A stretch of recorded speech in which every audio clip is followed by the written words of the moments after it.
우리 공동 기도문으로 올해의 마지막 두루스 예배 시작하도록 하겠습니다. 주님 말씀하시옵소서. 주여 어서 오시옵소서. 그러므로 이제는 여호와를 경외하며 온전함과 진실함으로 그를 섬기라.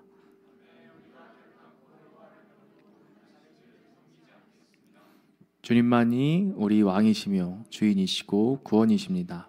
우리는 주의 종이요 백성이며 충성된 제자입니다. 순종하고 연합함으로 평생을 예배하며 주님만을 찬양합니다. 아멘. 이 시간 우리 다 같이 좀 그렇게 기도하면서 나갔으면 좋겠습니다. 주님 1년 동안 정말 다사다난한 한 해였습니다. 세계적으로도 또 이 땅 대한민국을 봐도 여전히 혼란하고 하나님 어려운 시대 속에서 살아가는데, 그럼에도 불구하고 나를 이 순간까지 하나님 이끌어와 주셔서 하나님 감사합니다. 올 한 해를 잘 마무리하고 내년도를 바라보면서 또 내년에 나의 삶을 또 이끌어 가시고 함께 하실 그 주님을 기대합니다. 그 신실하신 하나님 바라보고 또 2025년 살아가길 소망합니다 라고 기도하며 먼저 예배 가운데 나아가도록 하겠습니다. 기도하시겠습니다. 살아계신 하나님 아버지 감사합니다. 하나님 이 시간 우리가 기도로 주님 앞에 나아갑니다. 내년 한 해를 바라보면서 하나님 올 한 해도 주님께서 신실하시고 늘 함께 하심으로 은혜 베푸셨음을 하나님 보게 됩니다. 하나님 우리는 부족하오나 하나님께서 우리 한 사람 한 사람의 인생 가운데 하고자 하시는 일들을 하나님 이루어감을 하나님 우리의 삶 속에서 경험함으로 하나님 알게 됩니다. 하나님 2025년을 바라보며 내년 또한 주님께서 우리와 함께 하시고 또 우리를 통해 일하시고 하나님 우리가 주님을 또 믿고 나아갈 때 2025년 또한 주님과 함께하고 주님의 은혜를 누리는 그런 신실한 한 해 되기를 하나님 원합니다. 하나님 그런 마음으로 하나님 평생토록 주님과 동행하며 살아가는 우리 둘로서 될 수 있도록 하나님 역사하여 주시옵소서. 항상 진실케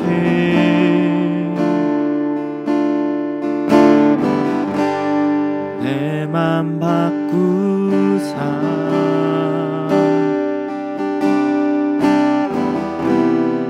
하나님 닮게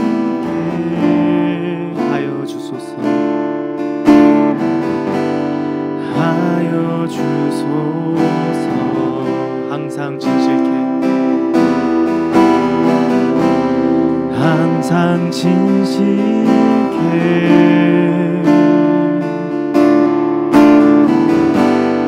내 맘 바꾸사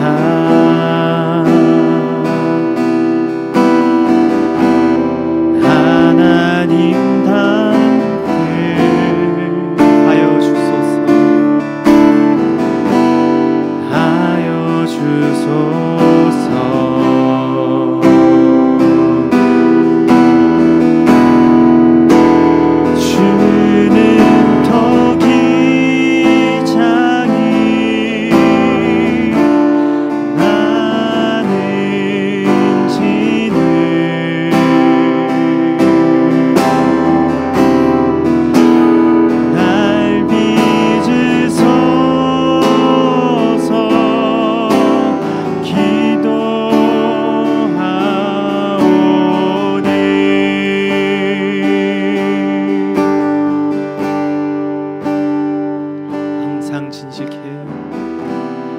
항상 진실케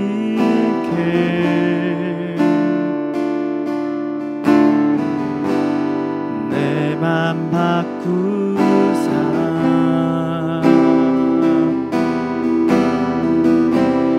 하나님 닮게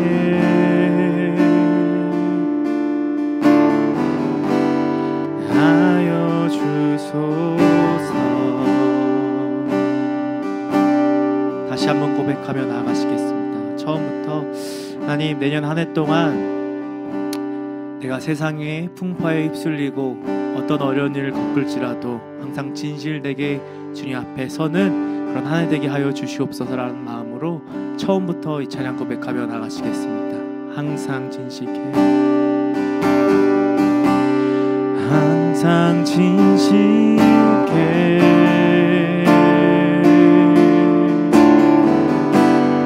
내 맘 바꾸사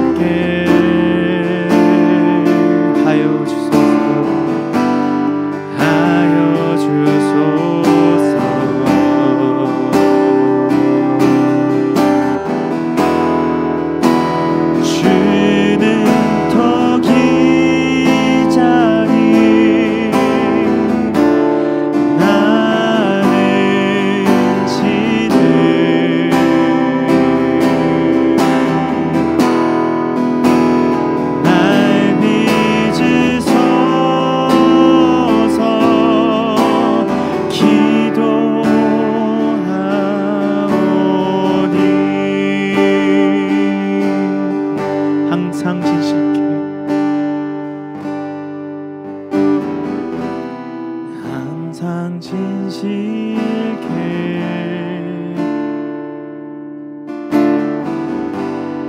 내 맘 바꾸사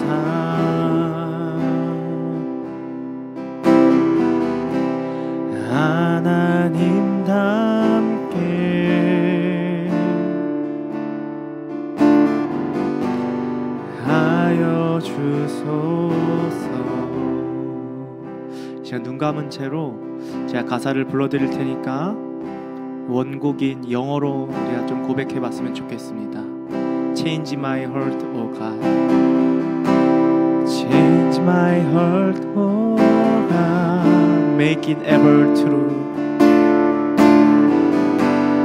Make it ever true. Change my heart, oh God. Change my heart, oh God. May I be like you. May I be like you. You are the potter. You are the potter. I am the clay. I am the clay. Mold me and make me. Mold me and make me. This is what I pray. This is what I pray.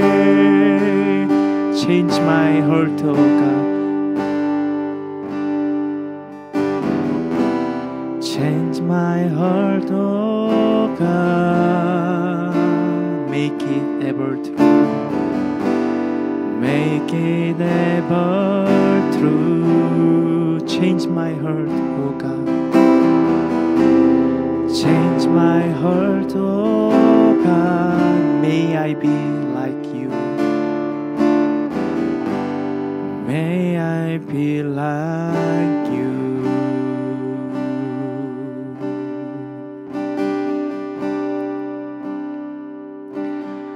오늘 숨을 쉬는 것 감사.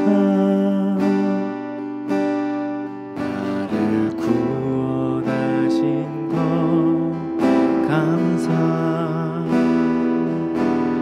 내 뜻대로 안 돼도 주가 인도하신 것 모든 것 감사. 내게 주신 모든 것, 내게 주신 모든 것 감사. 때론 가져가심도 감사. 내게 고난 주셔서 주 뜻 알게 하신 것 모든 것 감사. 주님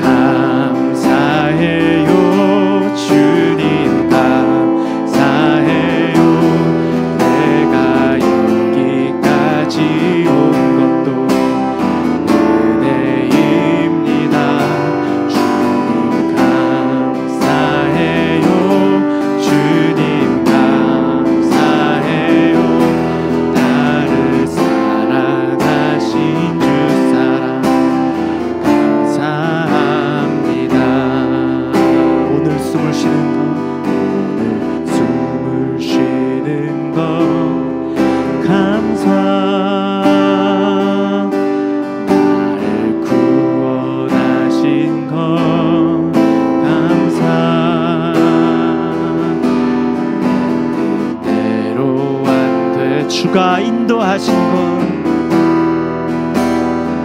모든 것 감사, 모든 것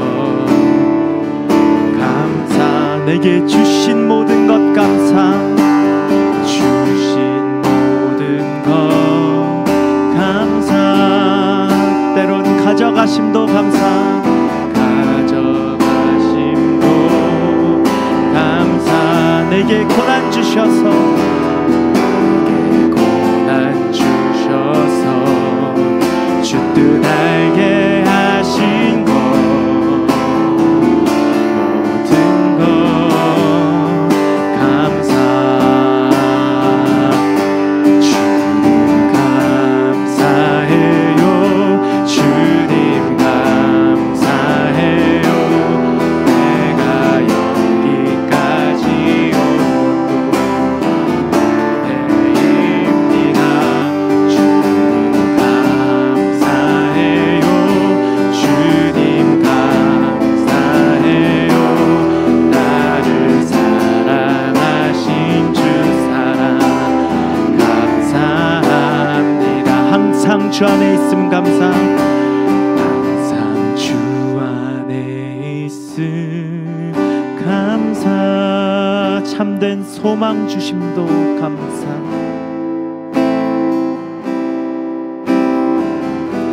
나 같은 사람도 나 같은 자녀 삼아 주신 것, 자녀 삼아 주신 모든 것 감사, 모든 것 감사. 우리 목소리 높여 찬양합시다. 주님 사랑해요, 주님 감사해요, 내가 여기까지 온 것도 은혜입니다. 주님 감사해요, 주님 감사해요, 나를 사랑하신 주 사랑 감사. 주님 사랑해요, 주님 사랑해요, 주님 사랑해요, 주님 사랑, 내가 여기까지 온 것도 여기까지요 은혜입니다. 은혜. 주님 사랑해요, 주님 사랑해요, 주님 사랑해요, 나를 사랑하신 주 사랑 감사. 우리 이 시간 잠깐 기도하며 나아가시겠습니다. 하나님, 그렇습니다. 내 뜻대로 안 되고 때론 가져가신 것 같고 정말 이 길이 맞는지 하나님 잘 모르겠습니다. 하나님, 그러나 한 가지 아는 것은 저를 자녀 삼아 주시고 저를 사랑하셔서 지금까지 이 자리까지 인도하신 하나님 주님이 계시다는 것을 우리가 압니다. 하나님, 이 시간 기도할 때 내년 한 해도 그 주님 바라보면서 감사하며 나아갈 수 있는 하나님 그런 우리가 될 수 있도록 도와달라고, 하나님 그런 내가 될 수 있도록 도와달라고 시간 다 같이 하나님 기도하며 주님 한번 부르짖으며 나아가도록 하겠습니다. 주여, 살아계신 하나님, 그렇습니다. 하나님, 우리는 늘 주님의 살아계심을 의심하고 하나님 주님이 계신지 나를 정말 이끌기는 하시는지 하나님 잘 모르는 하나님 그런 의심 많은 자들이 우리입니다. 하나님, 그러나 항상 주님은 신실하셨고 항상 주님은 나를 인도하셨고 그리고 그 무엇보다 나를 사랑하셔서 하나님 우리와 함께하기를 원하신다고 하나님 말씀을 통해서 날마다 알려주심을 알고 있습니다. 주님, 그 신실하신 주님, 그 사랑이 많으신 주님께 하나님 올 한 해도 감사하며 내년 한 해도 또한 감사로 나아갈 수 있도록 하나님 나의 마음이 오직 주님만 향할 수 있도록 하나님 허락하여 주시고 역사하여 주시옵소서. 주님, 우리가 주님을 더욱 소망하며 사랑하며 나아갈 소망합니다. 나의 피곤함에 지치지 않고 하나님 어떤 사람들은 주님이 없다고 어려움이 날지라도 하나님 그때에도 참된 소망 되신 주님만 바라보며 나아가는 우리 루툴로스 되기를 소망합니다. 내년에 맡기실 그 사역 하나하나 주님과 함께 주님 마음으로 감당하는 우리가 될 수 있도록 인도하여 주시옵소서.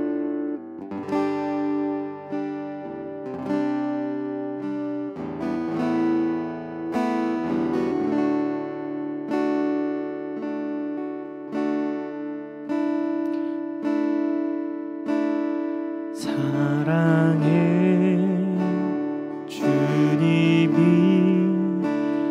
날 사랑하시네.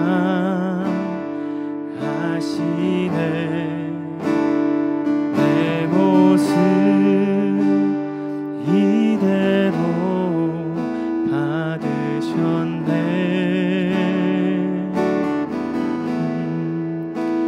사랑해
마지막으로 고백하시겠습니다. 사랑해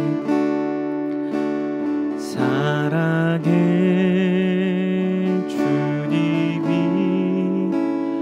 날 사랑하시네. 내 모습 이대로 받으셨네.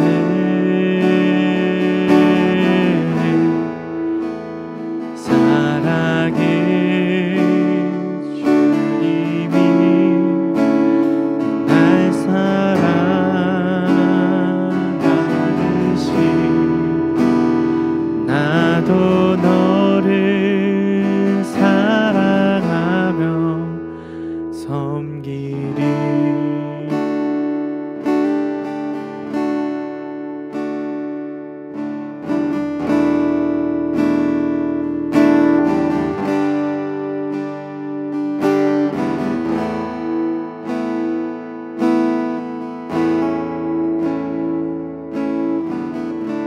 주님 손에 맡겨드리리. 주님 손에 맡겨드리리. 나의 삶 주님께. 주님 손이 나의 삶 붙드네. 나 주의 영원히.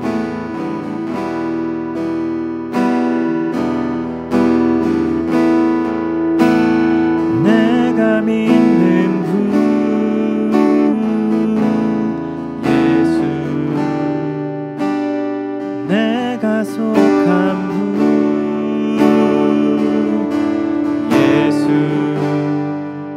삶의 이유 되시네.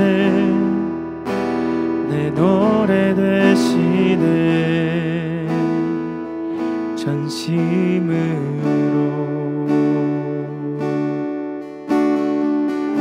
주와 함께 걸어가리. 주와 함께 걸어가리라. 모든 길을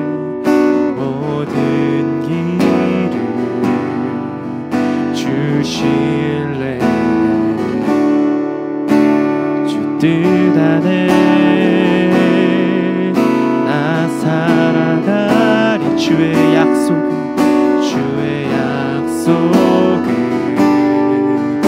영원해.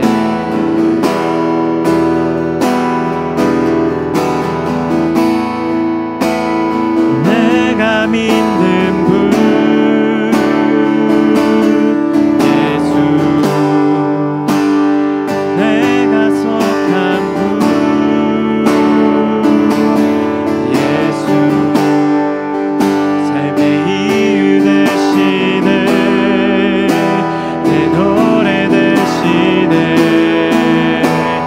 내가 믿는 분 예수, 내가 속한 분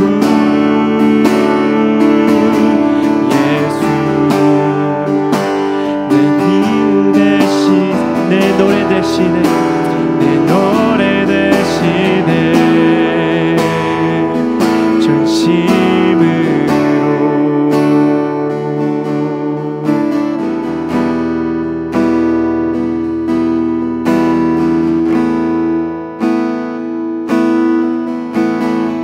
경배하리 경배하리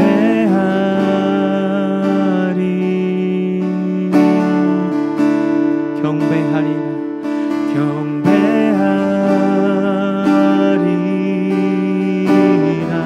경배하리 경배하리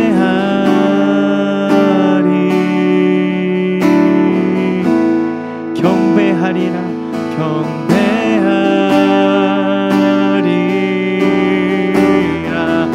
경배하리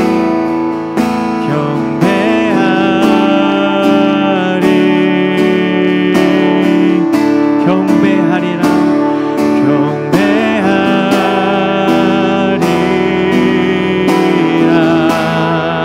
경배하리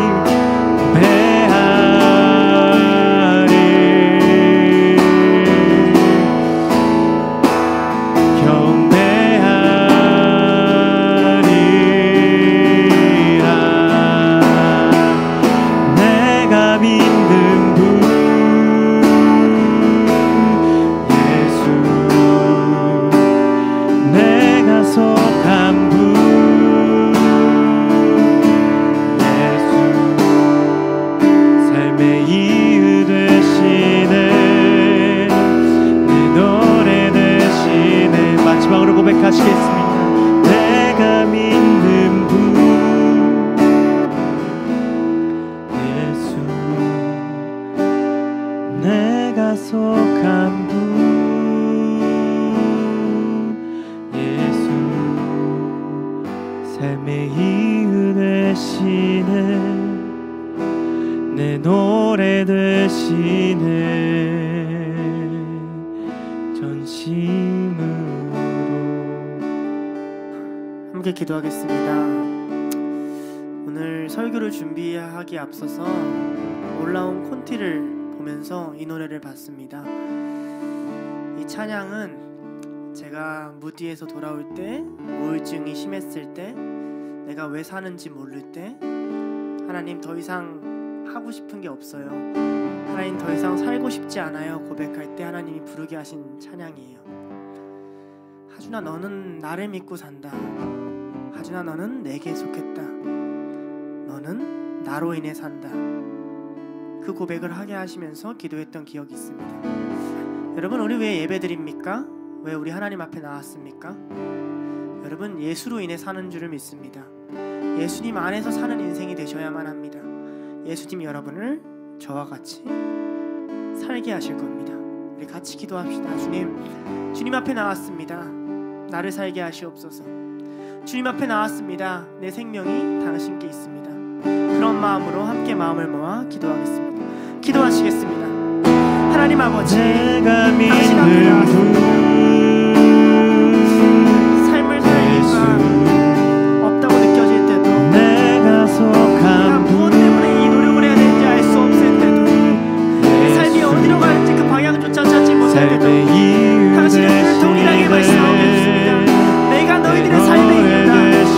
내가 너희들의 노예의 이유다.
하나님 아버지 감사합니다.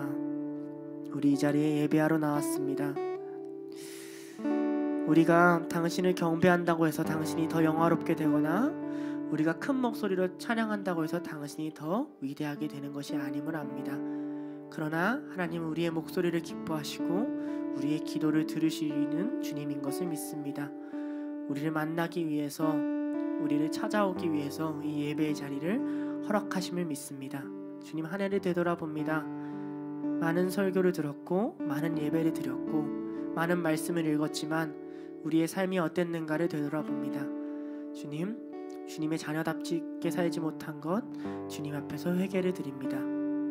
주님, 우리가 내년에는 다시 주님의 마음을 받아 조금 더 주님의 자녀답게 살 수 있게 하시고 나에게 새 하루를 시작하시고 새 날을 시작하시고 생명을 주시는 하나님을 의지하여 살아가게 하여 주시옵소서.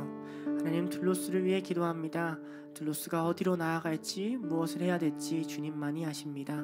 주님 인도하시고 그 뜻을 펼치셔서 그 뜻 가운데 거하는 자마다 하나님이 우리를 보내셨고 우리를 부르셨고 우리를 만드셨다고 그 은혜와 감사를 넘치도록 고백하게 하여 주시옵소서. 우리의 예배를 받아 주시옵소서.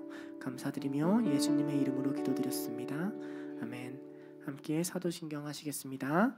전능하사 천지를 만드신 하나님 아버지를 내가 믿사오며 그 외아들 우리 주 예수 그리스도를 믿사오니 이는 성령으로 잉태하사 동정녀 마리아에게 나시고 본디오 빌라도에게 고난을 받으사 십자가에 못 박혀 죽으시고 장사한 지 사흘 만에 죽은 자 가운데서 다시 살아나시며 하늘에 오르사 전능하신 하나님 우편에 앉아 계시다가 저리로서 산자와 죽은 자를 심판하러 오시리라. 성령을 믿사오며 거룩한 공예와 성도가 서로 교통하는 것과 죄를 사하여 주시는 것과 몸이 다시 사는 것과 영원히 사는 것을 믿사옵나이다. 아멘. 함께 볼 말씀은 누가복음 12장 13절에서 21절 말씀입니다. 누가복음 12장 13절에서 21절 말씀입니다. 네, 저 한 절, 여러분 한 절, 그리고 마지막 절은 함께 읽도록 하겠습니다. 무리 중에 한 사람이 이르되 선생님, 내 형을 명하여 유산을 나와 나누게 하소서 하니 이 사람아 누가 나를 너희 재판장이나 물건 나누는 자로 세웠느냐 하시고 그들에게 이르시되 삼가 모든 탐심을 물리치라. 사람의 생명이 그 소유에 넉넉한 데 있지 아니하니라 하시고 비유로 그들에게 말하여 이르시되 한 부자가 그 밭에 소출이 풍성함에 심중에 생각하여 이르되 내가 곡식 쌓아둘 곳이 없으니 어찌할까 하고 또 이르되 내가 이렇게 하라. 내 곳간을 헐고 더 크게 짓고 내 모든 곡식과 물건을 거기에 쌓아두리라. 또 내가 내 영혼에게 이르되 영혼아 여러 해 쓸 물건이 많이 쌓아두었으니 평안히 쉬고 먹고 마시고 즐거워하자 하리라 하되 하나님은 이르시되 어리석은 자여 오늘 밤에 내 영혼을 도로 찾았으니 그리면 누구의 것이 되겠느냐 하셨으니. 함께 읽겠습니다. 자기를 위하여 재물을 쌓아두고 하나님께 대하여 부여하지 못한 자가 이와 같으리라. 설교 제목은요, 누가복음 12장에 나타난 종말론적 물질관과 제자도입니다. 누가복음 12장에 나타난 종말론적 물질관과 제자도입니다. 네, 논문 아니고요. 많이 준비했는데 잘 핵심 놓치지 않고 내용 부족하지 않고 시간 맞춰서 열심히 설교해 보도록 하겠습니다. 오늘은 강해 설교를 할 거예요. 그래서 누가복음 12장을 그냥 펼쳐두시고 그 안에서 많은 본문을 볼 거니까 한번 그냥 펴두시거나 틀어놓으시거나 하면 설교를 듣기가 좀 편하실 것 같아요. 제자도를 딱 생각하다 보면요, 우리가 뭐가 힘드냐면 그냥 그 영적인 의미를 받아들이는 건 사실 그렇게 안 어려워요. 뭐가 어렵냐? 이게 현실이랑 충돌할 때 어려워요. 특히 돈이나 생존이나 내가 실제로 오늘 살아가야 되는데 제자도를 하라니까 이걸 받아들여지거나 적용하기가 굉장히 어렵단 말이죠. 왜냐면 제자도는 현실에서 그걸 구현하는 건데 내가 돈 벌어먹고 살아야 되니까 그래요. 그러니까 오늘 본문은 잘 아는 본문일 거예요. 어리석은 부자 비유. 내용인즉슨 이거죠. 한 부자가 돈을 많이 벌어서 창고에 쌓아뒀는데 그날 밤에 하나님이 데려가셨어요. 그러니까 교훈은 이거죠.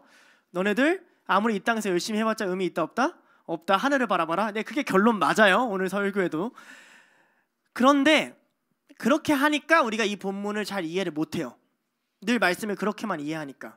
왜냐면 우리는 누가복음 12장에서 이 본문을 도려내서 심지어 이 본문이 말하고자 하는 뉘앙스랑 언어도 이해하지 않고 어떤 스토리로만 그렇게 갖고 있잖아요. 부자가 돈 많이 벌었어. 하나님 데리고 가셨어. 이렇게만. 그래서 좀 풀을 필요가 있다고 생각했어요. 왜냐하면 오늘 본문은 제자도에 있어서 물질관을 굉장히 중요하게 다루는 본문이기 때문에 그래요. 물질관. 쉽게 말하면 돈 벌어먹고 사는 걸 제자들은 어떻게 해야 되냐, 이 얘기거든요. 오늘 본문은 이상한 거 투성입니다. 오늘 본문은 첫 번째 포인트를 제외하고 다 이상한 무언가라는 소제목을 달고 있어요. 이상한 게 굉장히 많아요. 그리고 그게 왜 이상한지, 그리고 누가는 왜 이렇게 이상하게 풀어갔는지, 그리고 그걸 통해서 하나님이 전하고자 하는 바가 무엇인지 이걸 좀 찾아보려고 해요. 자, 먼저는 무리와 제자 사이에 라는 첫 번째 포인트를 나왔나요? 그래요? 예, 우리가 아니고 무리예요. 자, 무리와 제자 사이에입니다. 오늘 본문은 사실 언제서 시작되냐면요, 11장 37절에서 시작돼요. 안 찾아도 돼요. 11장 37절에 예수님이 바리새인의 집에 초청을 받으세요. 엄청 부자였나 봐요. 왜냐하면 엄청나게 많은 사람들이 모이거든요. 그러니까 예수님이 초청을 딱 받아서 어떤 얘기를 하기 시작하냐, 화 있을진 저 바리새인아 하고 초인한 집 주인을 막 까내리기 시작하는 설교를 합니다. 예수님 패기가 엄청나죠. 아무리 그래도 날 초대한 사람을 우리가 그렇게 욕하진 않잖아요. 그러면서 이제 바리새인이 선생님 왜 우리에게 그렇게 말씀하십니까? 라고 율법교사가 얘기를 해요. 약간 너무하십니다 라고. 그래서 예수님이 더 빡쳐가지고 막 싸우는 장면이 11장 끝에 나와요. 그거의 연장선상에서 12장 1절은 이렇게 시작을 해요. 그동안에 라고 해요. 그러니까 예수님이 이렇게 바리새인 집에서 바리새인을 까내리고 있는 그동안에 11장 1절 이렇게 나옵니다. 무리 수만 명이 모여 밟힐 만큼 되었더니, 자, 집이 엄청 컸겠죠. 먼저 제자들에게 말씀하여 이르시되 바리새인들의 누룩 외식을 주의하라, 이렇게 얘기해요. 자, 근데 이상한 점이 있어요. 바리새인이 있고요, 수만 명의 무리가 있어요. 엄청나게 사람들이 몰려들었단 말이에요. 예수님 오셨대, 예수님 일하신대, 예수님 설교한다. 야, 예수님 저 바리새인이랑 배틀 뜨신다. 원래 남의 싸움은 재밌잖아요. 갔단 말이죠. 그런데 11장까지 막 바리새인을 욕하던 예수님이 12장에서는 계속 제자들을 두고 얘기하세요. 그 진짜 웃기는 장면이에요. 봐봐요. 자, 예를 들면 저 제자할 사람 한 명만 지원해 줘. 손 들어보세요. 한 명만. 좋아요. 2명 들었어요. 자, 의찬이랑 하정이가 내 제자고 여기는 무리라고 쳐봅시다. 너 베드로, 너 요한. 오케이? 자, 싸우지 마. 씨. 째려보지 마. 자, 내가 설교하다 말고 갑자기 설교하다 말고 의찬아 하면서 1시간 반 동안 의찬이 얘기랑만 대화하는 거예요. 그리고 하정이랑만 대화하는 거예요. 이상해요, 안 이상해요? 이상하죠? 이게 왜 그러냐? 자, 12장을 한번 틀어줘. 12장 4절, 22절, 32절. 뿅. 좋아요. 12장 4절, 22절, 32절에 예수님이 누구한테 하냐면, 내가 내 친구 너희에게 말하노니, 자, 이거 누구예요? 제자들이에요. 22절, 또 제자들에게 이르시되, 제자들이에요. 32절, 적은 무리요. 무리라는 단어 썼지만 제자들이에요. 앞에 많은 무리가 있었고 적은 무리는 제자들을 지칭해요. 그러니까 12장은 어떤 본문이냐면, 바리새인 집에 들어가서 바리새인이랑 싸우다가 사람들 많이 몰려오니까 갑자기 제자들에게만 말 거는 예수님의 모습을 이야기하고 있어요. 이상해요, 안 이상해요? 이상하죠? 이상해야 돼요. 그런데 그 본문이 어떤 본문인 줄 알아요? 이 12장의 내용들이 우리가 아주 잘 아는 설교의 내용들이에요. 마태복음 6장에 인용한 설교들을 그대로 하세요. 너희는 무엇을 먹을까 마실까 염려하지 말라, 이런 본문. 너희는 너희 머리카락까지 샘바가 아멘 되었느니라, 이런 본문. 그 다음 너희는 저 참새보다 귀하다, 이런 본문. 우리가 잘 아는, 하나님이 우리에게 먹고 마시는 걸 염려할 때마다 염려하지 말아라, 너희가 함께한다, 내가 너희를 안다, 너희의 머리카락까지 샘바가 됐다라는 굉장히 축복해주고 사랑이 담긴 그런 본문. 심지어 여기서도 처음으로 내 친구라고 부르신 그런 본문을 해주신단 말이에요. 그러니까 이 본문은 이상해야 돼요. 그리고 이상하라고 누가가 의도적으로 장치 하나를 넣어놨어요. 자, 이렇게 예수님이 이상한 반응을 하실 때 제자 중에 어떤 사람이 가장 먼저 예수님께 질문을 할까요? 누가 할까요? 뻘 질문은 누가 제일 많이 해요? 베드로가 제일 많이 해요. 자, 누가복음 12장 41절에 베드로가 그래서 갑자기 예수님 말 끊고 이렇게 물어봐요. 베드로가 여짜오되 주께서 이 비유를 우리에게 하심이니까 모든 사람에게 하심이니까. 예수님 그리고 너희에게 한다라고 다시 얘기를 해줘요. 이게 무슨 말이냐? 제자도가 뭔지를 설명하고 싶은 거예요. 제자도가 있으려면 사람들과 구분돼야 되거든요. 그러니까 12장은 의도적으로 무리랑 제자를 끊임없이 구분하는 거예요. 그런데 오늘 본문에서 무리에게 얘기한 유일한 대화가 바로 우리가 읽은 오늘 9절이에요. 왜 그랬을까요? 누가는 12장 1절에 수만 명이라는 무리를 세팅으로 깔아놓고 12장 42절에 베드로의 질문을 끄집어내므로써 독자들을 의도적으로 궁금하게끔 만들고 있어요. 예수님은 왜 제자들에게 말을 거셨을까? 누가의 문학적 기법이죠. 자, 보통 우리는 그리고 당시의 사람들은 어떻게 생각했냐면 이렇게 생각했어요. 자, 그 VS 표 하나 띄워주세요. 이렇게 생각했어요. 표면적 상황은 바리새인이 있고요, 이 쌍놈의 새끼들과 예수님이 있어요. 그리고 예수님 편에 누가 있죠? 무리랑 제자들이 따라다녀요 라고 생각을 했어요. 근데 예수님은 이 상황을 다르게 바꾸십니다. 자, 누가복음 12장 1절과 누가복음 12장 54에서 56절인데요. 이렇게 하세요. 그동안에 무리와 수만 명이 모여 밝힐 만큼 되었더니 예수께서 먼저 제자들에게 말씀하시되 바리새인들의 누룩 곧 외식을 주의하라. 그러니까 외식하는 자를 주의하라고 시작한 말씀이에요. 그리고 누구의 누룩이죠? 바리새인들이에요. 그리고 이 본문 끝자락에 있는 54장과 56절에 이렇게 얘기해요. 또 무리에게 이르시되 너희가 구름 서쪽에 있는 것을 보면 말하기를 소나기가 오리라 하나니 과연 그러하고 남풍이 부는 것을 보면 말하기를 심히 더우리라 하나니 과연 그러하리라. 외식하는 자여 너희가 천지의 기상은 분간할 줄 알면서 어찌 이 시대는 분간하지 못하느냐. 자, 누가 외식해요? 무리가 외식해요. 그러니까 예수님은 심층적으로 이렇게 보는 거예요. 바리새인과 무리가 한패고 제자가 다른 편이다 라고 갈라놓으시는 싸움을 하려고 하는 거예요.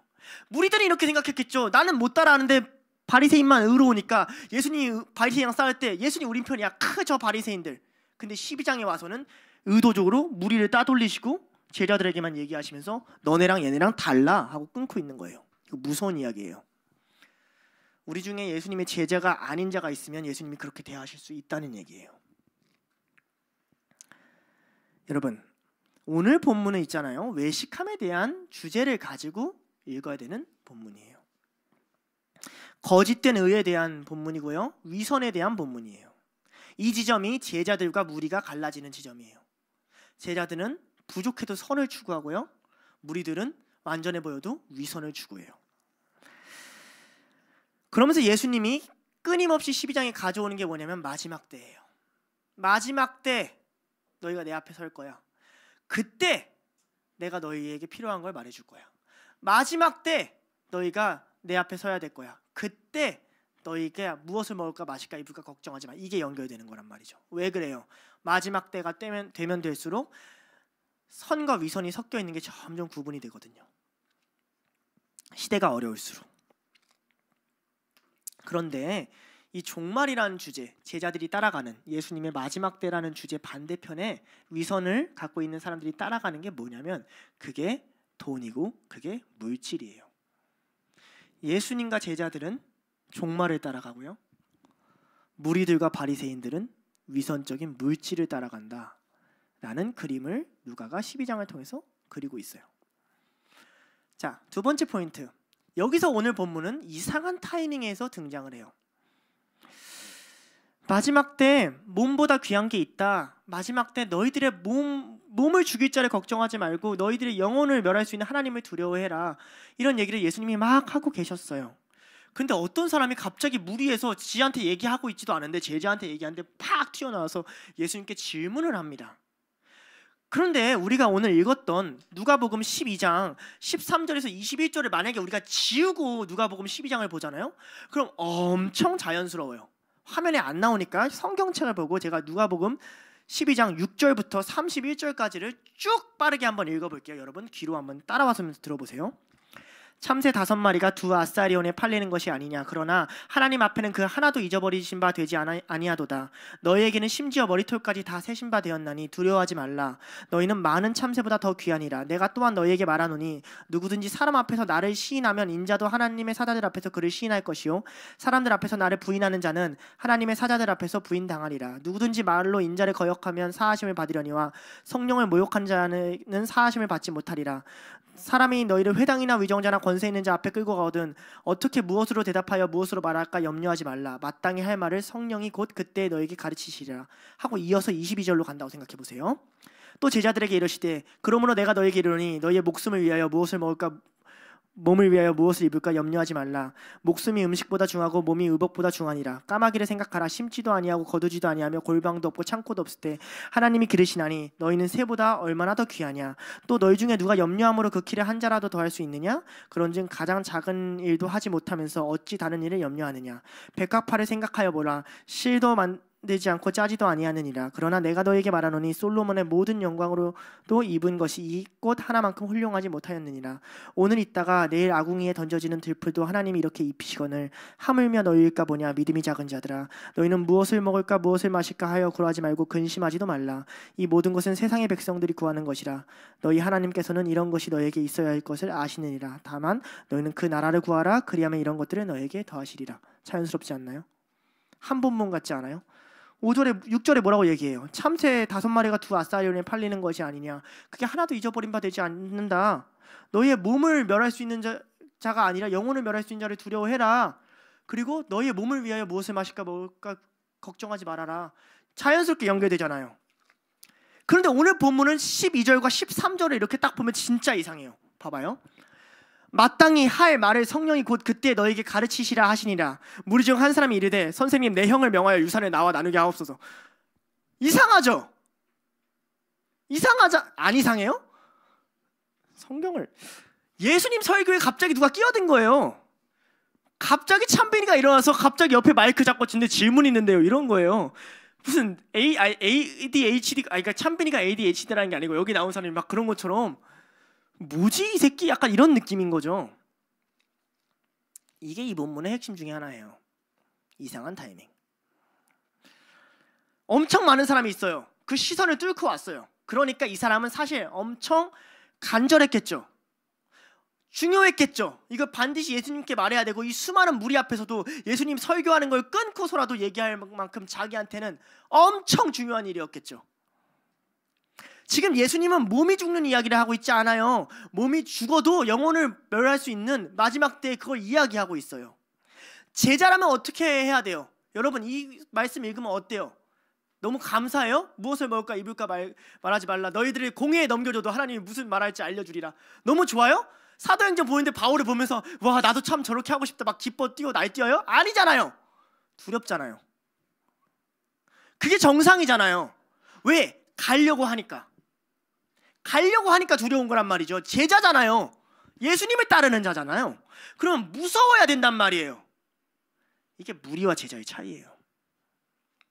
안 무서워요. 관심이 없어요. 이 사람의 머릿속에는 온통 자기가 받은 억울함과 간절함만 가득해서 하나님의 사명이나 부르심이 들어갈 자리가 없어요. 무엇을 먹을까 마실까 입을까 염려하지 말라고 하는데 예수님이 그 얘기를 왜 뒤에다 붙이겠어요? 이 사람 머릿속에 뭐밖에 없어요. 무엇을 먹을까 무엇을 마실까 무엇을 입을까 내 유산은 어디 갔을까? 전형적인 인물이죠. 설교를 듣는다고 여러분들이 다 하나님의 말씀을 듣나요? 말씀을 읽는다고 여러분들이 하나님의 말씀을 받나요? 예수님이 이곳에 오셔서 설교를 해도 이렇게 끼어드는 사람이 있어요.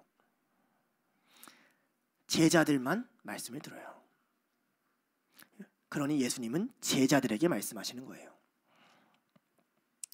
여러분 예수님 따라가려고 둘러싸 온 거 맞습니까?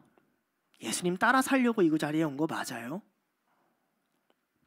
예수님 말을 듣지도 않고 그 자리에 있는 이 한 사람과 같지는 않습니까? 자신의 문제를 해결하기 위해서 예수님의 권위를 이용하려는 이 사람 같지 않아요? 어쩌면 이 사람은 자기가 예수님을 이용하는지 알지도 못할 수 있어요. 급하니까. 그런데 13절에 보면 이렇게 얘기를 해요. 13절 다시 띄워줄래요? 한만 올려주시면 돼요. 무리 중 한 사람이. 이 사람은 누구를 대표해요? 무리를 대표해요. 제자 중 한 사람이라고 하지 않아요. 위선자의 대표예요. 그는 자신을 위선자라 생각하지도 않을 거예요. 바리새인들이 그렇듯이.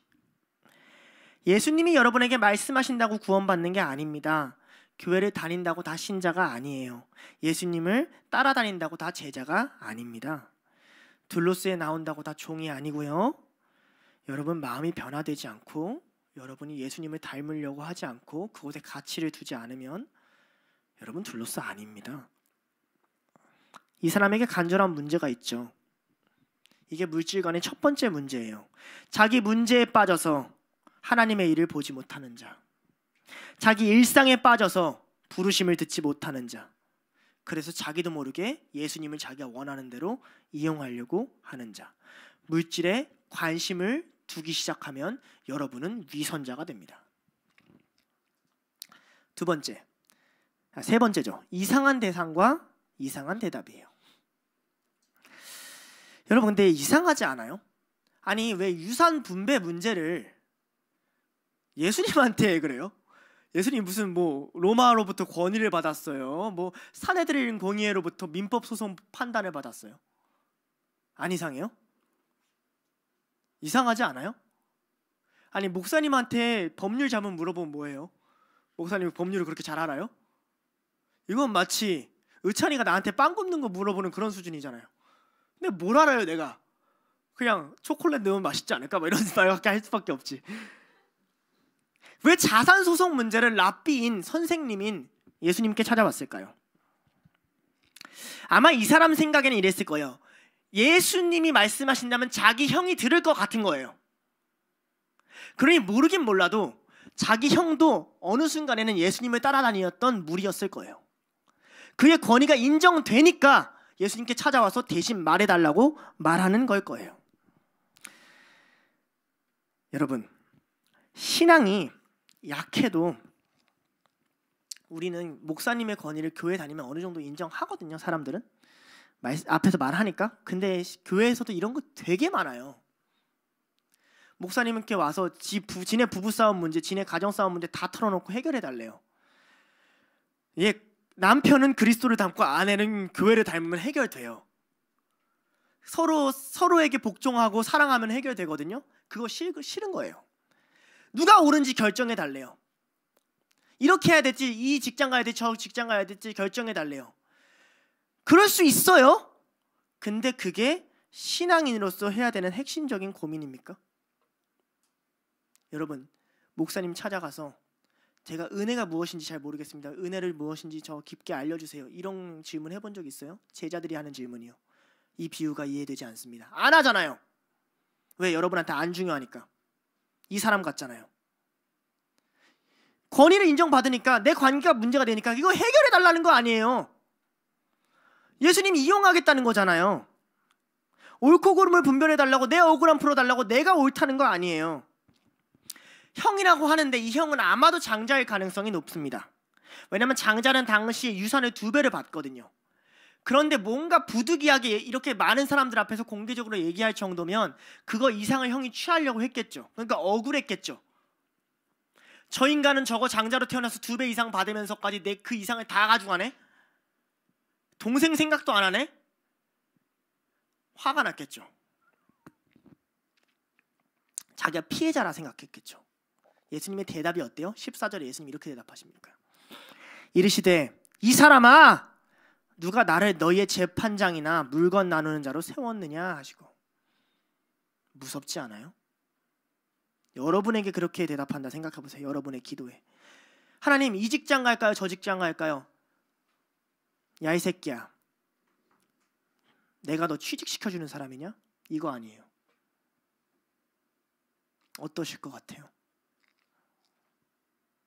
나는 너의 재판장이 아니라 말해요. 이 사람의 나쁜 점이 무엇일까요? 예수님께 책임을 전가하려는 거예요. 예수님이 가서 말해주면 이제 그 말의 책임은 예수님께 있잖아요.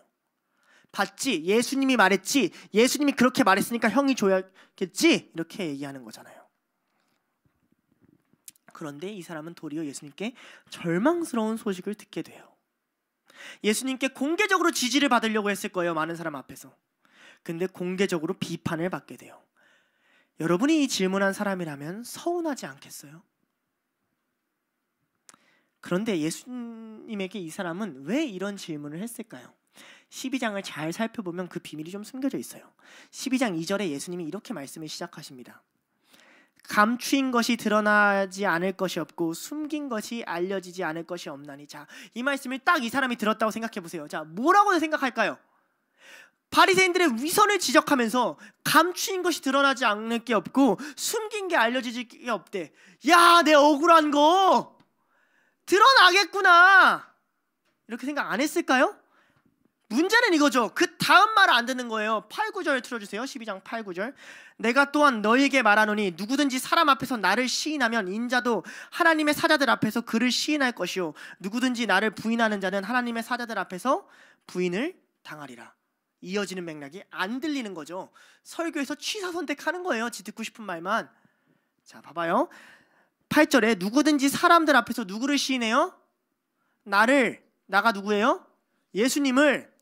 자, 사람들 앞에 섰어요. 이 사람이 누구를 시인했을까요? 예수님이요? 아니요, 자기 자신.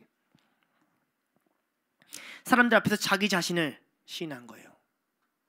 나는 이 말씀이요, 8, 9절을 볼 때 어떤 생각을 처음에 했냐면요, 이 말씀은 그냥 고문당하다가 아파도 난 그래도 예수님을 믿어요 하는 사람들의 이야기인 줄 알았어요. 근데 오늘 비유를 흘려보내니까 그런 게 아니더라고요. 일상에서도 어쩌면 우리도 모르는 사이에 예수 그리스도를 부인할 수도 있고, 그렇기 때문에 그에게 부인당하는 고백을 들을 수도 있겠더라고요. 그는 예수님을 모욕하려고 한 자가 아니에요. 그는 예수님께 관심이 없는 자일 뿐이에요. 그는 예수님을 사람들 앞에서 대놓고 난 예수님을 믿지 않습니다, 난 예수 그리스도를 저주합니다 라고 말하려는 자가 아니에요. 그는 사람들 앞에서 예수는 내 유산을 분배해주는 사람입니다 라고 말하려고 했던 사람일 뿐이에요.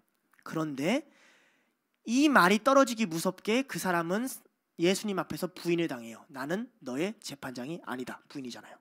그 말은 뭐냐면 9절의 말씀대로 사람들 앞에서 예수를 그 사람이 부인했다는 거거든요. 도대체 이 사람이 뭘 했을까요? 뭘 했길래 이 사람은 사람들 앞에서 예수님께 부인을 당했을까요? 4절에 보면 나오지 않아요? 예수님은 제자들, 자기를 시인하는 자들은 친구라고 불러요. 그런데 이 질문하는 사람은 부인을 해요. 자, 31절에 예수님이 이런 얘기를 해요. 너무 유명한 말이에요. 12장 31절. 다만 너희는 그의 나라를 구하라. 그리하면 이러한 것을 너희에게 더하시리라. 누가는 마태랑 다르게 조금 언어를 수정해요. 먼저 그의 나라를 구하라 그리하면 이라고 안 해요. 누가는 좀 극단적으로 몰아가요. 이 상황을. 먼저 얘는 하나님 나라를 구하고 나머지 구해도 돼, 이런 얘기를 하고 싶은 게 아니에요. 그의 나라를 좀 구해 를 얘기하고 싶은 거예요. 뉘앙스가 조금 달라요, 마태랑. 왜요? 사람들이 자꾸 매여 있으니까요. 내 일, 내 것, 내 재물, 내 물질, 내 억울함, 내 상황, 그걸 예수님 앞에서 끊임없이 얘기하다 보니 예수님 입장에서는 뭐 하는 사람이에요? 이 사람이 자기를 인정하는 사람이에요? 아니요, 자기를 부인하는 사람인 거예요. 그리스도인이 예수님을 세상에 어떻게 부인하는 줄 알아요? 우리가 나가가지고 나는 예수님 믿지 않아요 하고 길거리 다니는 사람이 있어요? 여기? 있기만 해봐요. 그냥. 아니잖아요. 여러분 길거리에서 사회에서 예수님 어떻게 부인하는 줄 알아요? 예수님께 관심 없고 세상 사람이랑 똑같이 세상 얘기만 계속 함으로써. 그들이 돈 얘기하니까 나도 돈 얘기하고, 그들이 실력 얘기하니까 나도 실력 얘기하고, 그들이 공부 얘기하니까 나도 공부 얘기하고, 그들이 외모 얘기하니까 나도 외모 얘기하고, 그들이 성경 얘기하니까 나도 성경 얘기하고, 그들이 출세 얘기하니까 나도 출세 얘기하고, 그렇게 예수님을 부인해요. 이 사람처럼. 그거 기도해봐요. 이 말이 돌아올 그거 있어요. 이르시되 이 사람아, 누가 나를 너희 재판장이나 물건 나누는 자로 세웠느냐. 나도 모르게 예수님께 하나님의 나라가 없는, 그의 영광이 없는 질문을 해요. 그럼 예수님을 뭐 하려는 거예요? 그의 나라로부터 다른 일을 나한테 해달라는 거잖아요. 예수님을 manipulate, 조작하려는 거잖아요. 물질에 관심을 두면 말씀이 멀어지고 예수님은 말씀이 멀어진 것에 응답하지 않습니다. 이 사람은 결국 예수님께 부인당하는 말을 듣게 돼요. 네 번째, 이상한 비유예요. 그리고 나서 예수님이 굉장히 이 사람의 상황과 맞지 않는 이상한 비유를 하세요. 이 질문한 사람 입장에서 여러분이 이 비유를 들어보면 진짜 이상해요. 자, 봐봐요. 이 사람은 지금 누가 피해자예요? 자기가 피해자죠. 근데 이 비유 다 알죠? 이 비유 깊게 설명 안 해도 되죠. 부자가 있고 부자가 많이 벌었어. 아, 뭐 하지? 창고를 막 치워. 그래, 아, 좋다. 근데 밤에 하나님 찾아와. 너 죽으면 어떡할래? 이거잖아 말이죠. 이 사람 지금 많다 생각할 것 같아요? 넉넉하다 생각할 것 같아요? 이 사람 입장에서 그런 존재가 누구예요? 형이요. 창고를 쌓아둘 수 있는 자, 유산에다 독차지하려고 하는 자. 그렇지 않아요? 그러니까 자기를 꾸짖어 놓고 마치 누가 죽을 것처럼 얘기를 해요. 형이요. 이상한 비유란 말이죠. 그런데 20절에 이렇게 질문을 해요. 하나님은 이르시되 어리석은 자여 오늘 밤 내 영혼을 도로 찾으리니 그러면 너가 준비한 것이 누구의 것이 되겠느냐. 자, 우리는 여기서 맥락을 잃어버리니까 아주 쉽게 하나님이요 라고 대답을 하죠. 그죠? 근데 이 상황에서 이 사람 입장에서 생각해 봅시다. 누구의 것이 돼요? 형이 죽으면 유산이 잘게 돼요. 무슨 말인지 알겠어요? 예수님이 다른 말로 물어볼게요. 너 형을 죽으라는 거냐? 자, 자기께 되면 이 어떤 문제가 생겨요? 이런 문제가 생기죠. 이제 유산은 얻는데 자기 입장이 아니라고 생각했던 그 예수님의 비유가 자기한테 또 돌아오게 되는 거예요. 그럼 너는 어떡할 건데? 너는 그 부유한 소유를 내가 저 사람에게 뺏어서 너한테 주면 너는 어떡할 건데? 이 비유는 굉장히 묘한 비유예요. 이 비유는 이 사람이 한 사람이 아니라 그 가정 전체를 건드는 비유예요. 예수님은 이 사람 혼자만 은혜를 받기 원하는 게 아니라 이 사람이 가서 형하고도 그 은혜를 나누길 원하셨던 것 같아요. 하나 더.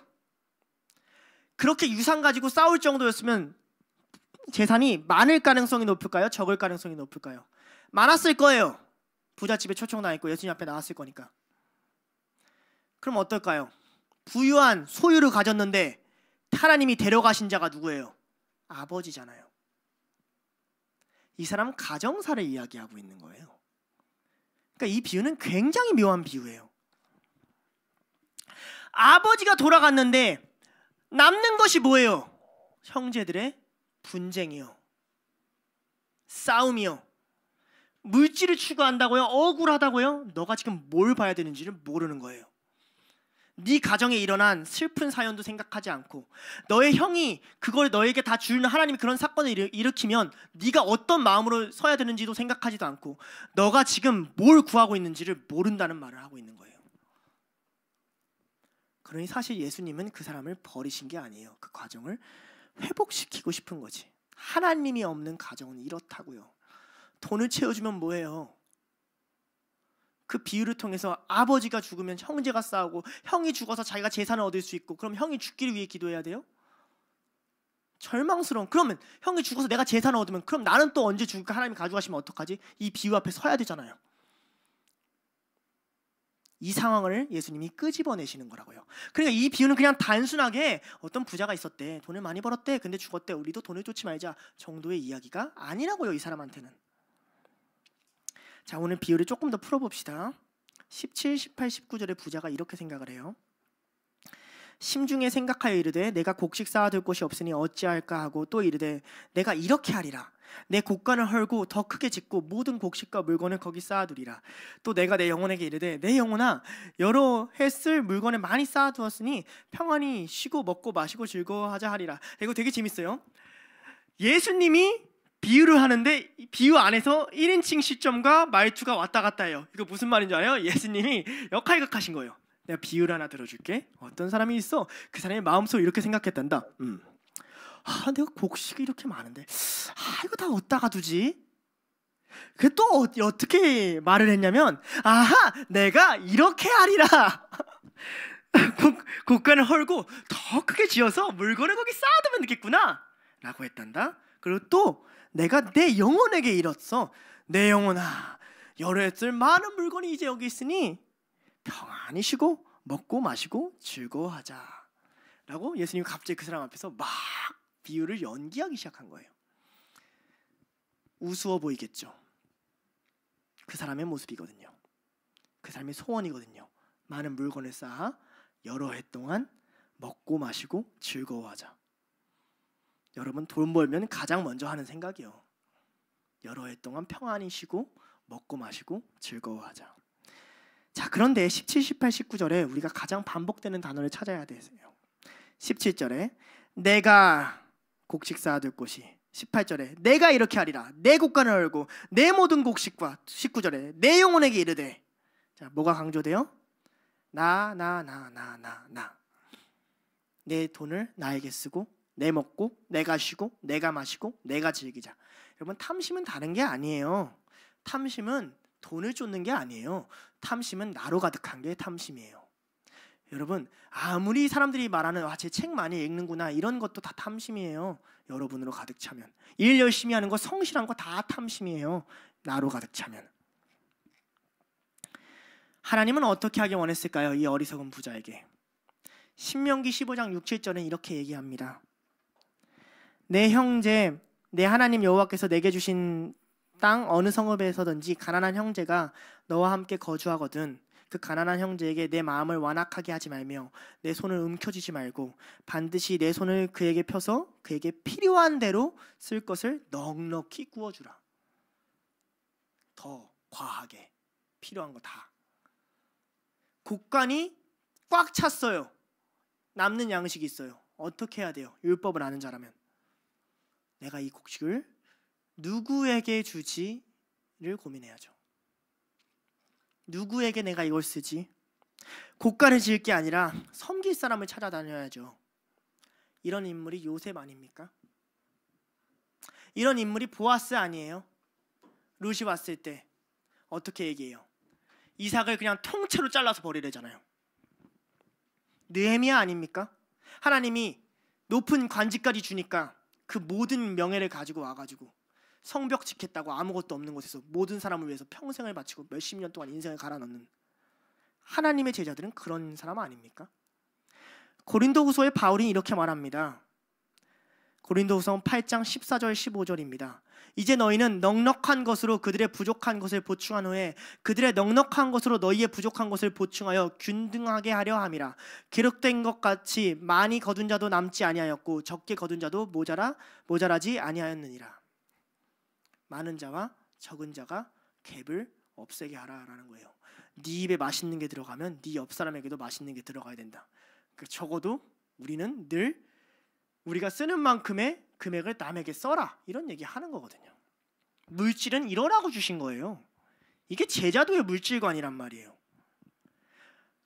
남을 위해 어떻게 쓰지? 남을 위해 어떻게 쓰지? 하나님 나라 위해 어떻게 쓰지? 공부요? 하나님 나라 위해 어떻게 쓰지? 여러분의 일자리요? 하나님 나라 위해 어떻게 쓰지? 그 고민 하세요? 그 고민으로 하세요? 그 고민을 위해서 하세요? 내가 더 좋은 거 만들려고 하는 거 아니에요? 내 이름이 올라가려고 하는 거 아니에요? 내가 더 인정받고 싶은 거 아니에요? 무리가 되고 말아요. 돈은 이 땅에 두고 올 거예요. 돈은 썩어질 거예요. 그러니까 종말론에 이걸 붙여놓는 거예요. 하늘에서 가장 추구해야 되는 것, 하나님 나라와 이 땅에서 가장 추구하는 일시적인 것, 돈, 물질을 비교하면서 설명하고 계시다고요. 누가복음 12장 33절과 39절에 하나님 나라에 대해서 이렇게 이야기해요. 너희 소유를 팔아 구제하여 만들라. 곧 하늘에 둔 바 다함이 없는 보물이니 거기는 도둑도 가까이 하는 일이 없고 종 먹는 일이 없느니라. 12장 39절 너희도 아는 바니 집주인이 만일 도둑이 어느 때에 이를 줄 알았더라면 그 집을 뚫지 못하게 하였느니라. 자, 도둑 이야기를 꺼내세요. 천국은 도둑이 들어올 수 없어. 그리고 천국은 도둑처럼 올 거야. 이렇게. 무슨 말이에요? 이걸 더 이해하려면 예수님이 그 다음 비유를 하실 때 어떻게 자기를 설명하는지 알아야 돼요. 천국이 와요. 하나님의 나라가 와요. 그럼 누가 오시는 거예요? 예수님 오시는 거잖아요. 자기가 뭐처럼 와요? 도둑처럼 오신다 그래요. 그 다음에 누가복음 12장 37절과 42절에는 이렇게 또 다른 비유로 이렇게 얘기하세요. 주인이 와서 깨어있는 것을 보면 그 종들은 복이 있으리로다. 내가 진실로 너에게 이르노니 주인이 띠를 띠고 그 종들의 자리에 앉히고 나와 수종들리라. 12장 42절 주인이 이를 때 그 종들이 그렇게 하는 것을 보고 그 종은 복이 있으리로다. 자, 종은 둘로 쓰거든요. 자, 누가 와요? 주인이 와요. 이게 물질관의 핵심이에요. 내가 주인이면 이 땅에 오는 예수님이 뭐예요? 도둑이죠.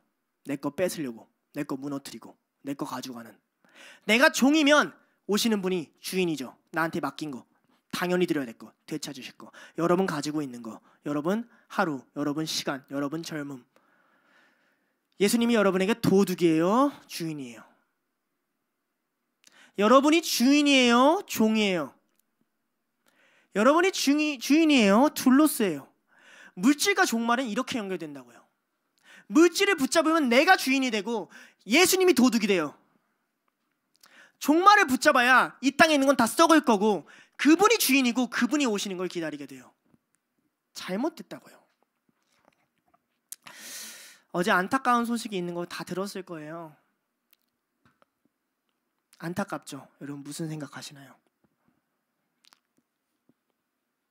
비행기 탈 때 두렵지 않겠어요? 앞으로 제주 이렇게 타면 무섭지 않겠어요? 왜? 삶은 어느 순간 끝날지 모르잖아요. 여러분들이 아무리 많은 걸 쌓아봤자 한순간에 끝날 거라면 무엇을 위해 그걸 쌓아오고 있는 거죠? 하나님 조금만 더 벌고요, 내가 조금만 더 여유 있으면요, 내가 조금만 더 쓸 게 있으면요, 그럼 그때 남을 위해 베풀게요. 이 어리석은 자야, 내가 오늘 너의 목숨을 가져가면 너의 하루가 누구를 위한 거냐? 똑같지 않겠어요? 마지막 때 예수님은 그 종들에게 이런 걸 부탁하십니다. 12장 42절인데요. 주께서 이르시되 지혜 있고 진실한 청지기가 되어 주인에게 그 집 종들을 맡아 때를 따라 양식을 나누어 줄 자가 누구냐? 나누어 줘라. 마지막 때가 올수록 나누어 줄 사람이 필요하다. 여러분, 물질은 소유가 아닙니다. 물질은 통로예요. 물질은 가지는 게 아닙니다. 물질은 주는 거예요. 마지막 포인트인데요. 이상한 결론이에요. 오늘 말씀의 결론 21절은 굉장히 이상합니다. 오늘 말씀의 시작에 예수님은 15절로 비유를 드시는데요. 이렇게 드세요. 그들에게 이르시되 삶과 모든 탐심을 물리치라. 사람의 생명이 그 소유 넉넉한 데 있지 아니하니라. 여러분, 재물은 있잖아요. 확률 싸움이에요. 재물은요, 믿음의 문제예요. 근데 우린 그렇게 생각 안 해요. 돈이 있으면 편할 거라고, 바로 쓸 수 있을 거라 생각해요. 아버지가 최근에 태국에 가셨어요. 태국은 우리나라 돈을 안 좋아하기로 원래 유명해요. 원래 우리나라 환율을 낮게 잡아요. 좀 그런 게 있어요, 걔네는. 그런데 그때 우리나라에 뭐가 터졌죠? 계엄령이 터졌어요. 어떻게 됐을까요? 한국 돈을 안 받아요. 1,000만 원 가져가면 뭐예요, 경비? 1억 가져가면 뭐예요? 100억 가져가면 뭐예요? 하나님이 한 사람 꼭지만 건들면 쓰레기가 돼버리는데. 왜 그게 작동해요? 믿음이에요. 내가 갖고 있는 게 내일도 그렇게 될 거라는 여러분들의 믿음. 예수님이 오실 거라는 믿음보다 더 큰 돈에 대한 믿음. 예수님이 오시는 건 현실이 아니고 돈은 현실이라는 여러분의 믿음. 예수님은 두 믿음을 비교하시는 거예요. 제자들이 갖고 있는 종말에 대한 믿음, 그리고 돈에 대한 믿음. 돈에 대한 믿음을 우리는 탐심이라고 불러요. 여러분, 무엇을 믿으십니까? 뭐가 더 진실입니까? 뭐가 더 현실입니까? 그러니 골로새서는 이렇게 말하는 거예요. 다 예수가 아닌, 하나님이 아닌 것을 믿는 걸 뭐라고 얘기해요? 골로새 3장 5절이죠. 그러므로 땅에 있는 지체를 죽이라. 곧 음란과 부적과 사욕과 악한 정욕과 탐심이니, 탐심은 우상 숭배니라. 믿음의 문제니까. 다른 걸 믿는 건 우상을 섬기는 거랑 같으니까. 우상을 섬기면서 우상을 안 섬기는 것처럼 그냥 나는 현실을 살아가는 것뿐이고 우상을 섬기지 않고 있어요 라고 말하는 자면 외식하는 자고 위선자 아니에요? 바리새인과 다를 바 없고 무리들과 다를 바 없지 않아요? 그러니까 12장은 위선하는 자로 시작하는 거예요. 여러분이 쌓아두고 있는 게 여러분 마음에 있는 거예요. 누가복음 12장 34절에 이렇게 얘기합니다. 외우기도 쉬워요. 누가복음 1, 2, 3, 4. 너희 보물이 있는 곳에는 너희 마음도 있느니라. 기억해 두세요, 여러분. 여러분이 가치를 둔 거에 여러분의 마음이 있어요. 마음이 움직이지 않는다고요? 가치를 안 둬서 그래요. 이 사람이 그렇게 안 보인다고요? 가치를 안 둬서 그래요. 너희 보물이 있는 곳에 너희 마음이 있어요. 성경은 그렇게 언급하고 있어요. 그러니 오늘의 비유는 이렇게 끝나요. 결론이 굉장히 이상해요. 이 어리석은 부자에 대한 결론이 이거예요. 21절인데요. 자기를 위하여 재물을 쌓아두고 하나님께 대하여 부여하지 못한 자가 이와 같으니라. 미련한 거죠. 하나님께 대하여 부여해야 하는데 자기를 위하여 쌓아두면 재물이 아닌데, 우리가 쌓아둘 수 있는 것은 하나님께 대한 것밖에 없는데, 하나님이 그 믿음을 헛되게 하시면 다 헛짓거리인데, 여러분이 믿는 제도적인 거요? 사법제도요? 전쟁 한번 터져봐요. 지켜줄 것 같아요? 기업이요? 뭐가 여러분을 지켜줄 것 같아요? 무슨 믿음이 가장 근원적인데요? 시대가 악해도, 문제가 터져도, 환란이 와도 우리에게 가장 깊은 믿음, 그분이 다시 오신다. 그때까지 나는 내가 가지고 있는 것을 베풀고 하나님의 나라를 이룬다. 이거잖아요. 이건 부자와 가난한 자의 문제가 아니에요. 물질은요, 부담이에요. 우리에게 주시는 일거리예요. 짐이에요. 주인이 오셔야 그 짐으로부터 자유로워져요. 그러니 여러분, 물질을 추구하지 마십시오.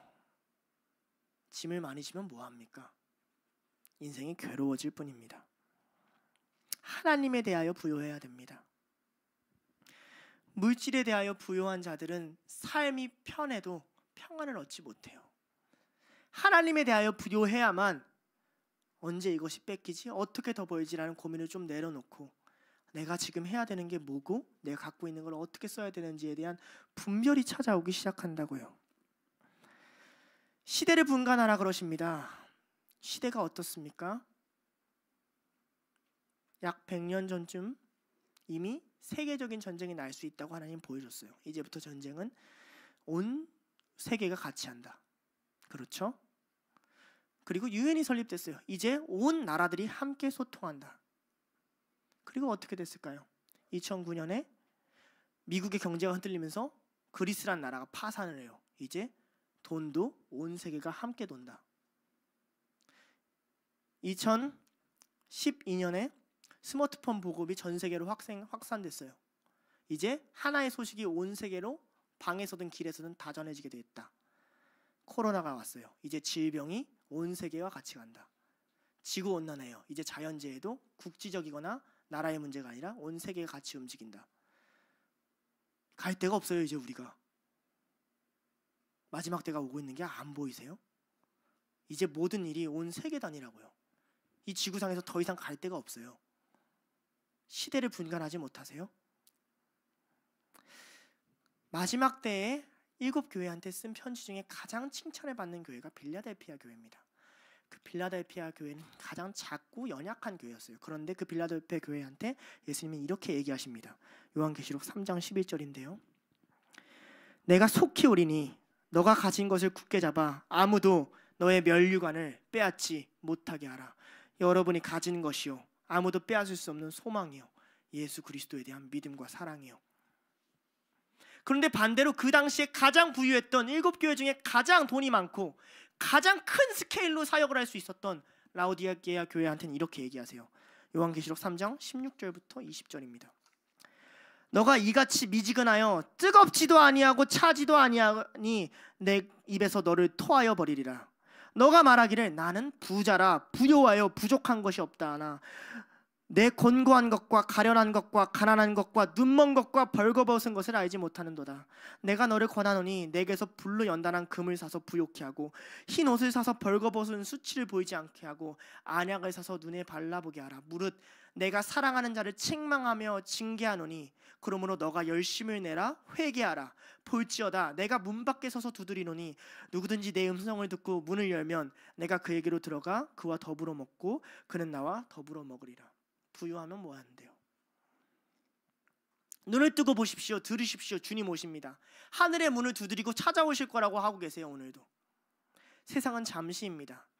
그 제자들에게만, 종말에 따르는 자들에게만 머리털까지 세실 거라 그랬어요. 아무에게나 하시는 말씀이 아니에요. 무엇을 먹을까 마실까 염려하지 말라고 한 말씀은 제자들에게 주신 말씀이에요. 그들에게 너희 필요한 걸 아신다 그랬어요. 하나님의 위로와 축복을 받고 싶으십니까? 하나님의 길을 따르는 자에게만 예수 그리스도의 위로와 축복이 임할 줄을 믿습니다. 이게 제자도의 물질관이에요. 이상한 결론이죠. 하나님께 부유하라. 하나님께 부유하라. 세상의 부유함을 쫓지 말아라. 예수의 꼴을 먹어라. 난 너희의 필요를 안다. 그런데 우리가 우리의 필요를 몰라요. 우리의 진정한 필요가 어디로부터 오는지를 몰라요. 우리가 누구로 인해 부유해져야 되는지를 몰라요. 말씀을 맺겠습니다. 여러분, 살아나는 거, 사회에서 일하는 거 힘듭니다. 알아요. 그래도 속지 마십시오. 여러분은 이 사람처럼 예수님께 질문 안 했으면 좋겠습니다. 부족해도 베드로 같았으면 좋겠어요. 예수님 누구에게 하시는 말씀입니까? 예수님 저거 무엇을 들어야 됩니까? 차라리 이렇게 질문하는 사람이면 좋겠어요. 그런데 우리는 계속 알게 모르게 이 사람과 같이 얘기합니다.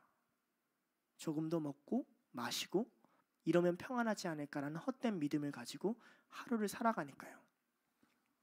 여러분 제자로 사셔야 됩니다. 그 길밖에 없어요. 그 길밖에 없다고 하셨어요. 예수님 곧 오십니다. 물질을 쫓지 말고 종말을 쫓아라. 이게 제자도의 물질관입니다. 함께 찬양하고 기도하겠습니다.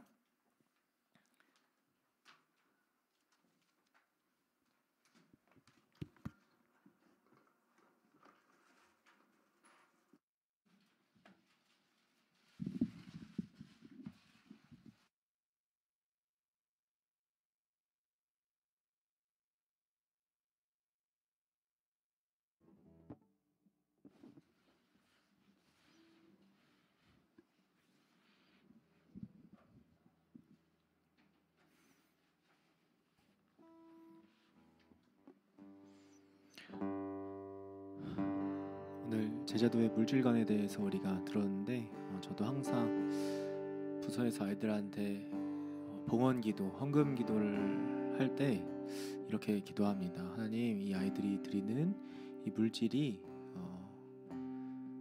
주님께서 주셨기 때문에 우리가 다시 주님께로부터 받은 이 물질이 온전히 복의 통로로서 가난한 자, 연약한 자들에게 좀 흘러갈 수 있도록 도와달라고 벌써 한 2년 했으니까 한 100번 정도 말한 것 같아요. 그래서 아이들이 돈을 대할 때 이 돈이 내게 아니구나, 누군가에게 흘러보내기 위한 하나님의 마음을 닮은 통로구나 라는 것을 계속해서 좀 알려주고자 합니다.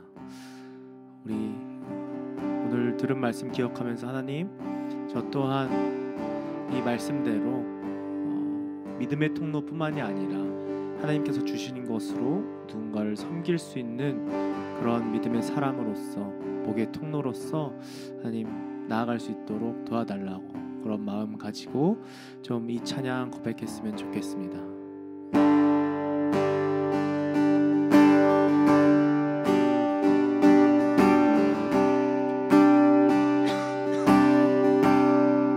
잠시 세상에 내가 살면서 항상 찬송 부르다가 날이 저물어 오라 하시면 영광 중에 나가리. 열린 천국 문 내가 들어가 세상 집을 내려놓고 빛난 면류관 받아 쓰고서 주와 함께 길이 살리. 눈물 골짜기 더듬으면서 나의 갈 길 닦은 후에 주의 품 안에 내 영원토록 살아가리. 열린 천국문 내가 들어가 세상 짐을 내려놓고 빛난 면류관 받아 쓰고서 주와 함께 길이 살리. 나의 가는 길 멀고 험하여 사는 높고 고른 깊어. 고난 나의 몸 쉴 곳 없어도 복된 날이 밝아오리. 열린 천국문 내가 들어가 세상 짐을 내려놓고 빛난 면류관 받아 쓰고서 주와 함께 길이 살. 한숨 가시고 죽음 없는 날 사모하며 기다리니. 내가 그리던 주를 배울 때 나의 기쁨 넘치리라. 열린 천국문 내가 들어가 세상 짐을 내려놓고 빛난 면류관 받아 쓰고서 주와 함께 마지막으로 1절 다시 한번 고백하시며 나아가시겠습니다. 잠시 세상에 내가 살면서 항상 찬송 부르다가 날이 저물어 오라 하시면 영광 중에 나아가리. 열린 천국문 내가 들어가 세상 짐을 내려놓고 빛난 면류관 받아 쓰고서 주와 함께 길이 살. 여러분, 우리가 세상의 물질을 얻어야 되기 때문에, 먹고 살아야 되기 때문에 그거 위해서 열심히 공부하고 일하고 애쓰는 줄 압니다. 그 짐이 큽니다. 시간이 지날수록 그 부담도 큽니다. 그런데 하나님은 그냥 또 나 혼자 열심히 먹고 살 사람으로 우리 부르시지 않았어요. 바울은 이렇게 얘기합니다. 무명한 자 같으나 유명한 자요, 죽은 자 같으나 보라 우리가 살아있고, 징계받는 자 같으나 죽임을 당하지 아니하고, 근심하는 자 같으나 항상 기뻐하고, 가난한 자 같으나 많은 사람을 부욕해 하고, 아무것도 없는 자 같으나 모든 것을 가진 자로다. 여러분, 이거 진심으로 고백하십니까? 여러분에게 진짜 예수 그리스도가 있습니까? 예수님 앞에 나와서 여러분 무슨 이야기 할 겁니까? 주님, 내 유산이요, 내 돈이요, 거기서 벗어나야 되지 않겠습니까? 주님, 당신이 모든 거 주셨으니 나로 인해 다른 누군가가 부욕해 할 수 있는, 당신이 나를 이 땅에 보내신 이유, 당신이 나를 부르시는 그 목적이 내 안에 안에서 회복하게 해달라고, 내가 이 물질에 휘둘리지 않게 해달라고 다 같이 마음을 모아 하나님 앞에 기도하겠습니다. 기도하시겠습니다. 하나님 아버지, 우리를 붙들어 주시옵소서. 우리 연약한 마음을 하나님 깨닫게 하여 주시옵소서. 우리의 마음이 하나님 여러 많은 곳에 흔들립니다. 주님, 우리 하나님 도와주시옵소서. 하나님 쉽지 않습니다. 어렵습니다. 무너집니다. 그러나 하나님 바라봅니다. 하나님 은혜 주시옵소서. 주님, 무명한 자 같습니다. 환난을 당하고 막판을 당하고 공고를 당하고 무너지고 쓰러지고 가난하고 억울한 자 같습니다. 예, 그렇습니다. 하나님, 그러나 내게 예수가 있으므로 무명하지 않고 나는 유명한 자요, 많은 사람을 부욕케 하는 자요, 하나님의 자리에 내가 버팀으로써 하나님 나라가 이루어지게 하는 자임을 하나님 내가 믿습니다. 내 눈에 보이지 않을 수 있습니다. 마지막 때가 언제인지 감이 오지 않을 수 있습니다. 그러나 시대는 흘러갑니다. 시기를 보고 포기하라고 말씀하셨습니다. 눈을 들게 하여 주시옵소서. 하나님, 온전한 자가 되게 하여 주시옵소서. 우리에게 그릇된 물질감이 있다면 내려놓게 하여 주시옵소서.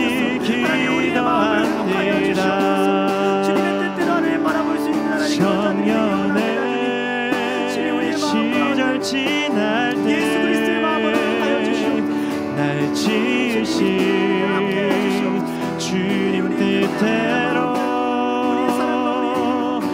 하나님 예배하는 삶, 복음을 전하는 삶, 그렇게 살길 기도합니다. 온몸이 형미나 가난합니다. 하나님, 쉽지 않습니다. 무너지지 하나님, 그런 가난함과 어려움 가운데서도 하나님 무너지지 않고 하나님을 붙들고 하나님을 사랑할 수 있는 그런 자들이 될 수 있도록 주님 도와여 주시옵소서. 주님의 은혜와 주님의 사랑이 하나님 우리 가운데 하나님 예배하는 주님의 사랑, 하나님 우리를 붙잡기를 원합니다. 내게 진짜 필요하고 내가 진짜 나를 붙들어야 되는 그것이 하나님의 영원 사랑입니다. 우리 한 가지 더 기도한 것은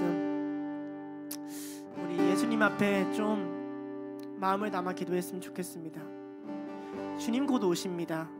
주님 오셔서 우리 보실 것입니다. 그때 저는 우리 둘로스가 부끄럽지 않았으면 좋겠습니다. 너희도 똑같구나, 너희도 그냥 어느 무리들과 똑같구나, 이런 이야기가 아니었으면 좋겠습니다. 주님은 그 종들을 살피신다 하셨습니다. 예수 그리스도를 따르는 자들에게 염려하지 말라고, 내가 너의 필요를 안다고 하셨습니다. 그러니 우리가 더 집중해야 하는 것은 예수 그리스도를 따르는 것이지 염려하는 것이 아닙니다. 여러분 중에 염려함으로 여러분의 인생을 풀어갈 수 있는 자가 누가 있습니까? 우리 같이 기도합시다. 주님, 둘로스가 좀 둘로스다웠으면 좋겠습니다. 제자도를 배우는데 좀 제자다웠으면 좋겠습니다. 우리가 고민하고 염려하는 것이 하나님의 것이었으면 좋겠습니다. 우리가 생각하고 이야기하는 것이 당신의 나라였으면 좋겠습니다. 우리가 나눔하고 얘기하는 모든 것들이 하나님이 거하셨으면 좋겠습니다. 내가 아니었으면 좋겠습니다. 나의 것이 아니었으면 좋겠습니다. 이렇게 마음을 담아 하나님 앞에 같이 기도하겠습니다. 기도하시겠습니다. 하나님 아버지, 감사합니다. 우리 이 자리에 불러주시고 함께 기도하게 해주시면 감사합니다. 주님, 우리 이 자리에 왔습니다. 하나님, 무너지고 연약하고 하나님 작은 자가 왔습니다. 주님, 그러나 우리가 붙잡아야 될 게 무엇입니까? 부르짖어야 될 게 무엇입니까? 찾아야 될 게 무엇입니까? 주님, 우리를 왜 부르셨습니까? 한 해의 끝에 예배를 드립니다. 당신 우리에게 무엇을 말씀하십니까? 한 해의 마지막에 우리에게 말씀하시는 것이 무엇입니까?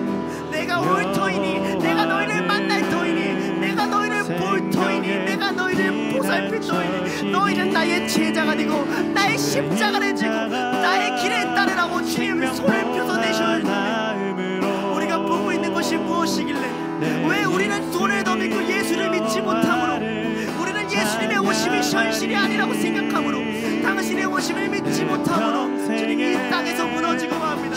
하나님을 믿을 수 있게 하여 주시옵소서. 하나님을 믿는 믿음을 허락하여 주시옵소서. 하나님을 믿고 살아갈 수 있는 자가 되게 하여 주시옵소서. 그 믿음 우리에게 더하여 주시옵소서. 믿음 나여 살아가게 하여 주시옵소서. 하나님, 우리에게 하나님 붙들어 주시는 하나님의 은혜와 사랑이 우리에게 엄청나기를 원합니다. 주님, 우리 안에 하나님의 충만함이 거하기를 원합니다. 하나님, 우리 제자들의 물질감 배웁니다.